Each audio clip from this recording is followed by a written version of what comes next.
I watched Face Off last night. Such a stupid movie.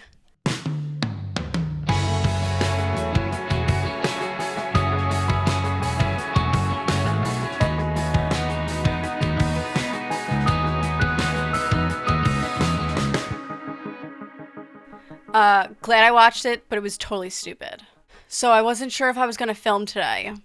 The goal for today is to finish this drawing. It's going to be in the last video though. My filming schedule is all out of whack. But I played with the palette again, and Kevin said that I looked like such a babe. So I had to document it. I think I look like I went to a birthday party at Libby Lou.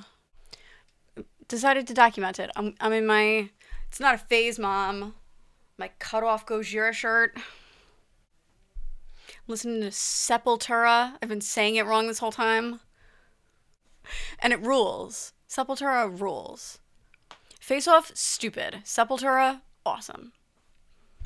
And I think there's gonna be like a good deep dive. Nobody in the band is still in the band. Beef with the brothers. I'm a Lamb of God fan. I thought when Chris Adler was out of the band, but Willie Adler was still in the band, I thought that was crazy. That's another idea that I revisit Lamb of God, the newer stuff. I don't know anything past Sturm und Drang. I love that album. And then once Chris Adler left, I was like, it's not for me, dog. I'm thinking, am I gonna, does that make it better? What was I saying?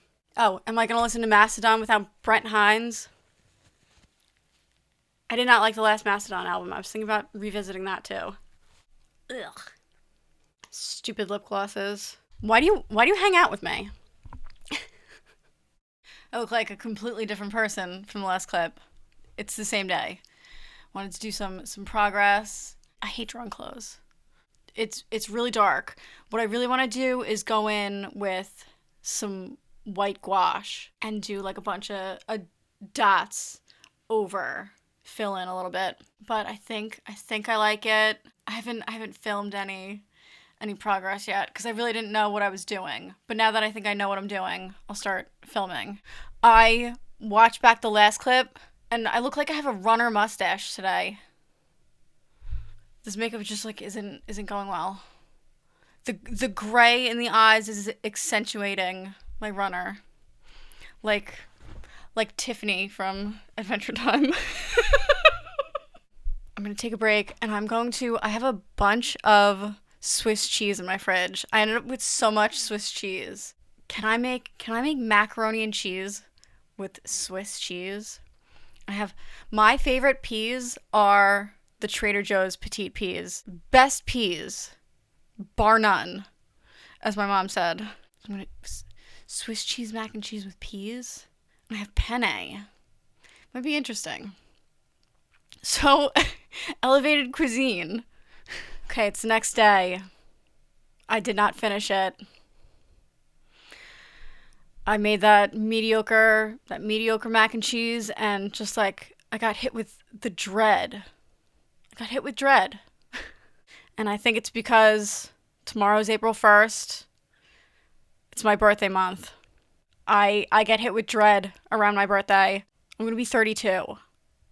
And when I'm sad, I can't do art. Make too many mistakes.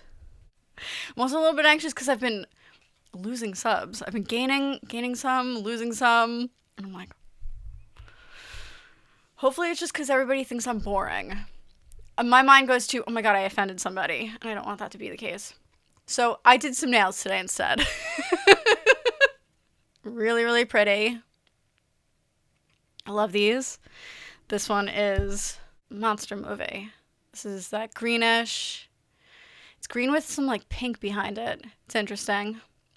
I did these in that Memento video. And this is, so I messed up a customer's order. She ordered a $35 mystery set. And a month later, I didn't realize, and she messaged me back, and she goes, "I think mine were supposed to come with like some extras, like some kind of nail art." And I was like, "Oh my god, I totally messed up your order." So, don't order from me. Or order from me and hope that I mess up so that you get a free set. I did Seaside, but like a different style. I got a new chrome in. I did white stars and put the chrome on to make these iridescent stars. They're really, really pretty. So I hope she likes these. So this is a $35 mystery set to make up for the one that I messed up. I try to finish a drawing a month, but I might have to go into the next month. It's all right. It'll be relatively quick. I also think I got double headaches this month. So, but I love how it's coming out. And I gave myself permission to do black ink instead of doing the cross hatching like I usually do. I was telling myself that it was lazy to just go in with ink and fill it in. I don't know why. But it does make things easier, but it looks good. So why not? I did do something different with my makeup today. I'm not ready to talk about it though. April Fools, jerk. Let's talk about some more things and further stall finishing this drawing. 1. The hair is hairing today. I forgot that what I have to do is blow out the front. Curl the rest with the big barrel Hot Tools, but blow out the front even if it's dry. Okay, there's 1. 2. I did my nails with the long curved square tips. I got these like a month ago. I cut them with, I feel like it should be right here. You know, the tip cut.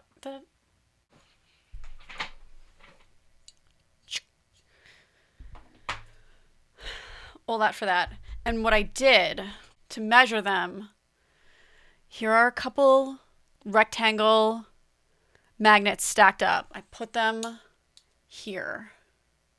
And when I put the tip in, that's how I measured to make sure they were all the same length. You know what I mean? So there's a trick if you're interested in that. They look literally unreal. They're giving Beth Chapman. Kevin and I were watching Dog the Bounty Hunter a couple days ago, and you know the episodes, they go by so fast. So we watched a bunch, and she had hot pink square nails in every episode. I also want to talk about, if you have a Wegmans near you, the tropical green tea. Excellent. So good. I got the tropical green and I got the peach rubios. I got the peach rubios. It's gnarly. It actually really is gnarly. It tastes like medicinal. I don't like the peach rubios, but this, really good. And even, I'm a little bit of a snob. Like, I'm not that much of a tea snob. If I was a tea snob, I would not be using tea bags. But teabag them. Flashbacks to Halo. Double kill, triple kill, killtacular, killing spree. Do you remember those charms that I got a while ago in my Sarah McLachlan video? It's a good video if you haven't seen it. I swapped out for a new one, and I like this one even better. I love it. And then I was going to put the pave dog tag on, but it wouldn't fit over the jump ring at the end of the chain.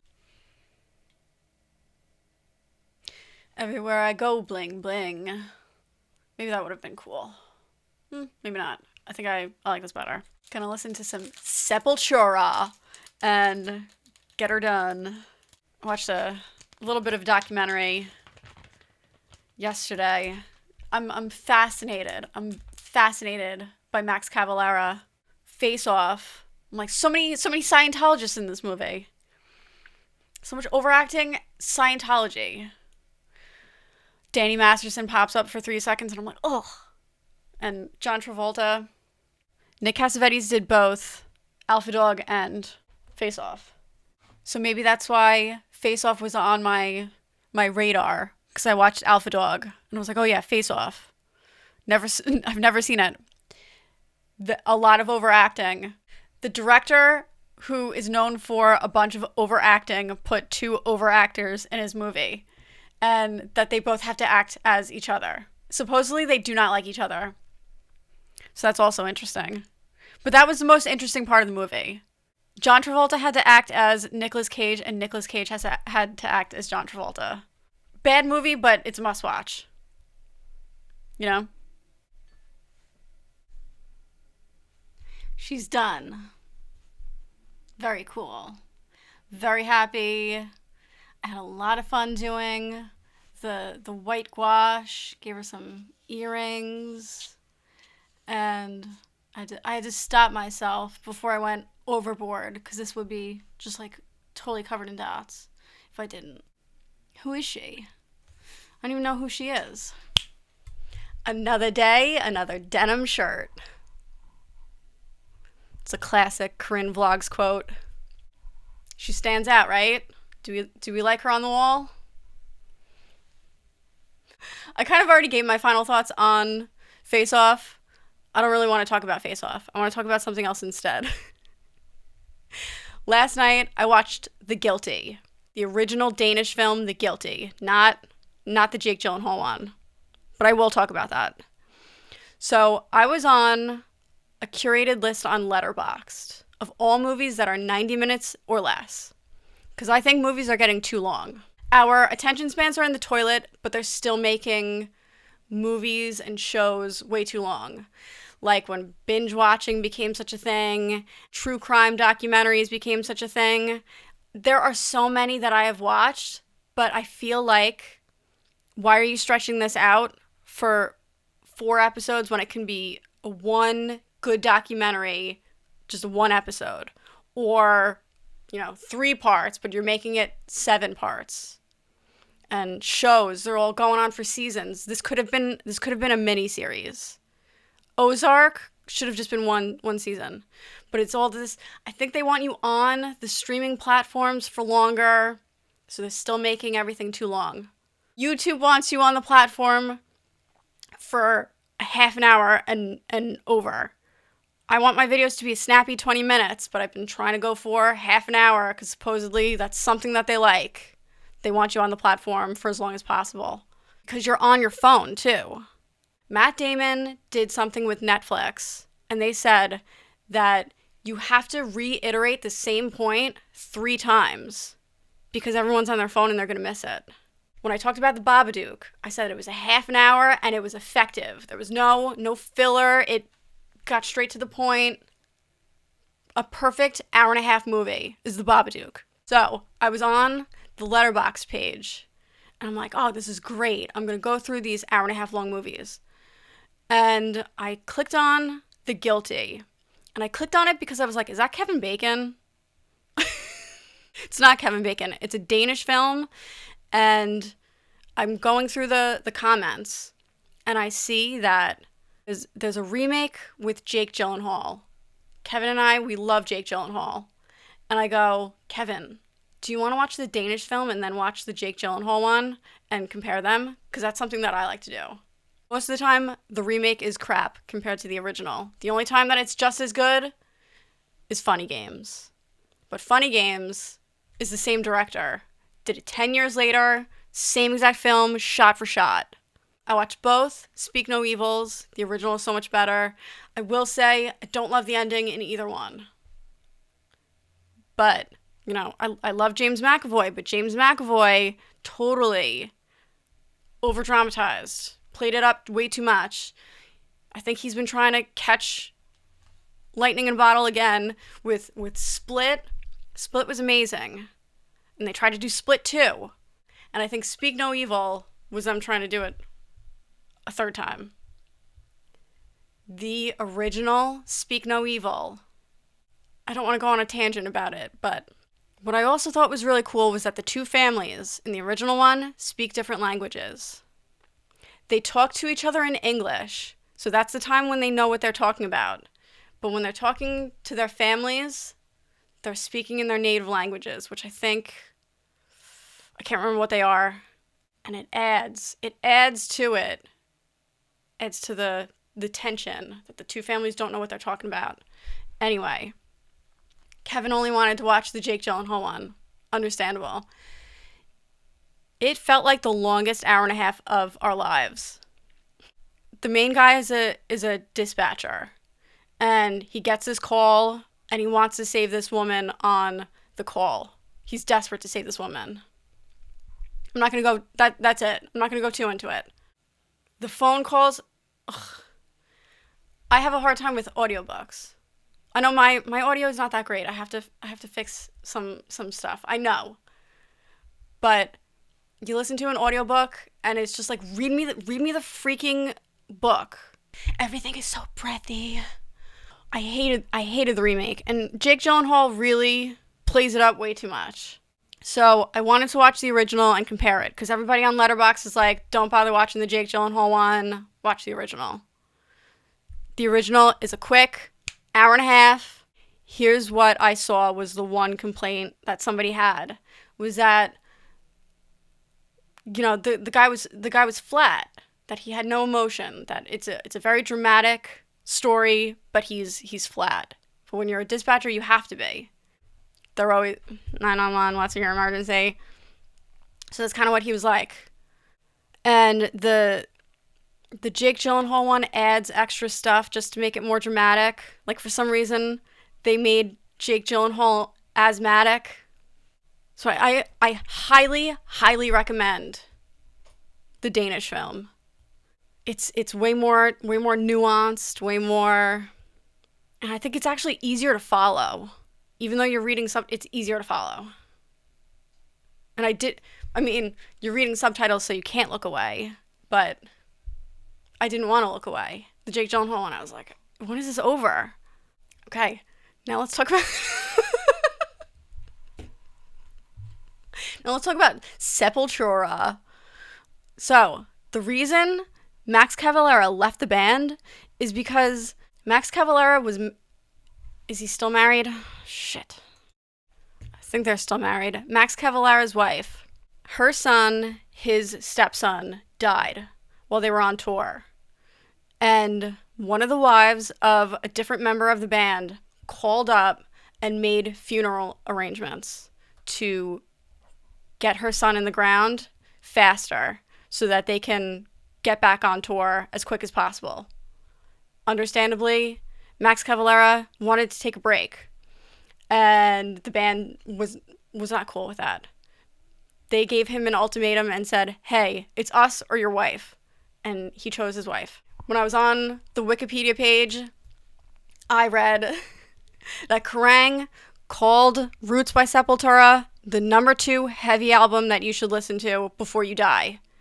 And I will agree, which is kind of the nature of this journey that I'm on. Watching movies and listening to albums that you should consume before you die.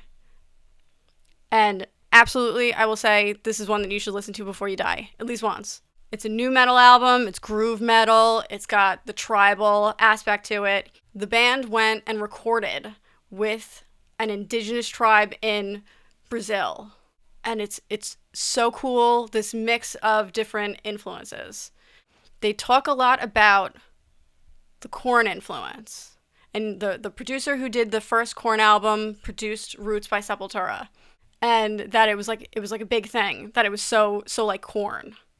But for me, I'm a big Gojira fan. When I hear Roots by Sepultura, I think that the more egregious thing is how much Gojira lifted from Sepultura. So I revisited Fortitude, which when it came out was not my Gojira album. Gojira kind of took the same subject matter. I think Roots is a better album. I do. Now, here's how I rate the albums. Would I buy a sealed brand new copy of Roots by Sepultura? A brand new copy. See, here's where it's like kind of isn't fair. A sealed copy is between $42 and $52. Vinyl is also getting very expensive. I'm not buying it for that much. I love the album. I'm not buying it for that much. Okay. Next episode was almost completely different. It was almost Radiohead, OK Computer, and Gattaca. And then Kevin texted me and said, "Do you want to watch Lords of Dogtown?" And I said, "All right." Doing CKY, since we're going with the skater vibe. What is the name of the album? It's like create, destroy, repair. What is it called? Infiltrate, destroy, rebuild. And Lords of Dogtown. See you next time.